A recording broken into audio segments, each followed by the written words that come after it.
Hi guys, welcome back to my channel. நாங்க Kavi Special and Food. இன்னைக்கு ஒரு சூப்பரான ரெசிபி and டேஸ்டியும் கூட.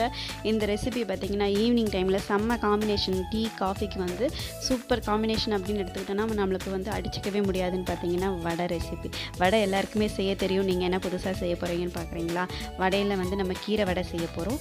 அதுல நான் செஞ்சதை வந்து உங்களுக்கு வீடியோ எடுத்து போடுறேன். குழந்தைங்க வந்து கீரை சாப்பிடாம இருந்தாங்கன்னா சப்போஸ் இந்த வடை வந்து வடையில போட்டு நீங்க செஞ்சு கொடுத்தீங்கன்னா நீங்க எப்படி வேணாலும் சாப்பிட வச்சிரலாம். அவங்கள நீங்க வந்து ஒரே மாதிரி குழம்பு இல்லாட்டி பொரியலே செஞ்சு கொடுத்துட்டு இருந்தீங்கன்னா அவங்களுக்கு பிடிக்கவே பிடிக்காது. ஏதாவது டிஃப்ரெண்டா செஞ்சு கொடுத்தா தான் அவங்க சாப்பிடுவாங்க. இது பாத்தீங்கன்னா ஒரே ஒரு பெரிய ஆனியன், அதே மாதிரி சோம்பு, மிளகு, பச்சை மிளகாய், இஞ்சி சின்னதா வந்து நான் கட் பண்ணி எடுத்து வச்சிருக்கிறேன். இத பாத்தீங்கன்னா நான் 2 டம்ளர் வந்து கடலைப்பருப்பு ஊற வச்சிருக்கிறேன். இதோட நம்ம கீரை சிறுகீரை வந்து நான் ஆட் பண்றேன். சிறுகீரை ஆட் பண்ணலாம். வேற ஏதாவது கீரை உங்களுக்கு வந்து ஆட் பண்றதுனா கூட நீங்க ஆட் பண்ணிக்கலாம். அதுக்காக பாலக்கீரை எல்லாம் ஆட் பண்ணாதீங்க. அதெல்லாம் ரொம்ப போட்டீங்கன்னா வளவளப்பாயிடும். அதனால இந்த மாதிரி சிறுகீரை, செங்கீரை, இந்த மாதிரி தண்டிக்கீரை எல்லாம் வந்து ஆட் பண்ணி செய்யலாம்.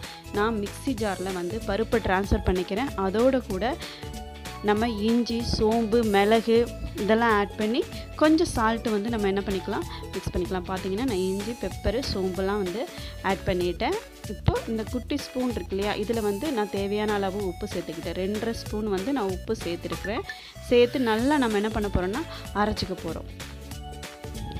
ரொம்ப பேஸ்ட் மாதிரி அரைச்சிடாதீங்க. அந்த மாதிரி அரைக்காமல் கொஞ்சம் கொரன்னு இருக்கிற மாதிரி நீங்கள் அரைச்சி ஒரு பவுலில் வந்து நம்ம ட்ரான்ஸ்ஃபர் பண்ணிக்கலாம். இந்த மாதிரி அரைக்கணும்.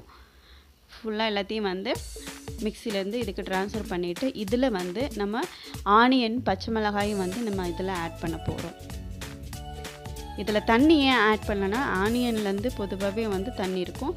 ஸோ நம்ம அதில் ஆட் பண்ணுறப்போ அதில் உள்ள தண்ணியும் வந்து இதிலோட மிக்ஸ் ஆகிடும். அதனால தான் தண்ணி ஆட் பண்ணோம்னா நம்ம ரொம்ப குழக்குள்ளன்னு ஆகிட வடை சரியாக வரவே வராது. அதுதான் நம்ம தண்ணி ஆட் பண்ணாமல் இப்போ பருப்புலோடு சேர்த்து இந்த கீரையும் வந்து நம்ம ஆட் பண்ணியாச்சு.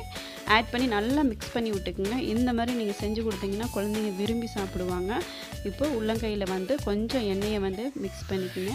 நல்லா தடவிட்டு நான் பார்த்தீங்கன்னா நல்லெண்ணெய் யூஸ் பண்ணுறேன். பேன் நல்லா சூடாயிடுச்சு. சூடானதுக்கப்புறம் வடையை வந்து இந்த மாதிரி உள்ளங்கையில் நல்லா தட்டி எடுத்துட்டு அதை வந்து எண்ணெயில் போட்டுருங்க. இந்த மாதிரி நம்ம கொஞ்சம் ஒன்று ஒன்றா வந்து வடையை வந்து ரெடி பண்ணி எண்ணெயில் போட்டுடலாம். என் பொண்ணுக்கு ரொம்ப பிடிக்கும் வடை. நீங்கள் இந்த மாதிரி குழந்தைங்களுக்கு செஞ்சு கொடுத்தீங்கன்னா அவங்க சூப்பராக சாப்பிடுவாங்க. அவங்களுக்கு ரொம்ப பிடிக்கும். கீரையை வந்து அவாய்ட் பண்ண முடியாது. ஃபுட்டில் நீங்கள் எப்படியாவது வந்து கீரை சேர்க்குறதுக்கு இது வந்து ரொம்ப ஹெல்ப்ஃபுல்லாக இருக்கும். நான் இந்த வடையில் ஆட் பண்ணியிருக்கேன். நீங்கள் இந்த மாதிரி நிறைய விஷயங்களில் கீரையை அவங்களுக்கு எப்படிலாம் மாற்றி ஆட் பண்ணி கொடுக்க முடியுமோ அந்த மாதிரிலாம் நீங்கள் கொடுங்க.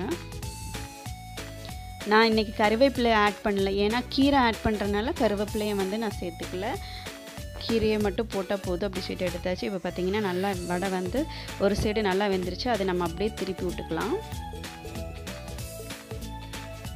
இதோட நடுவில் இன்னொரு வடை போடலான்னு ப்ரிப்பேர் பண்ணிக்கிட்டு இருக்கேன். ஓகே, நம்ம வந்து இப்போ எல்லாமே வந்து நல்லா பாயில் ஆகி குக் ஆகிடுச்சு. வெந்ததெல்லாம் வந்து நம்ம எடுத்துக்கலாம். எடுத்துட்டு நம்ம மாற்றிக்கலாம். இப்போ பார்த்தீங்கன்னா இப்படி ஓரத்தில் எடுத்து வச்சாச்சு. ஓரத்தில் எடுத்து வச்சதை ஒரு பவுலுக்கு வந்து நம்ம எடுத்து போட்டுடலாம். நல்லா வடிகட்டிடுங்க. டிஷ்யூ பேப்பர் இருந்துச்சுன்னா அதை கூட போட்டு நீங்கள் அதில் இது பண்ணிக்கலாம். பாருங்கள், சூப்பரான கிரிப்ஸியான வடை வந்து சூப்பராக ரெடி ஆகிடுச்சு. அடுத்த ரவுண்டுக்கு நான் வந்து மறுபடியும் வந்து போட்டு எடுத்துருக்கிறேன்.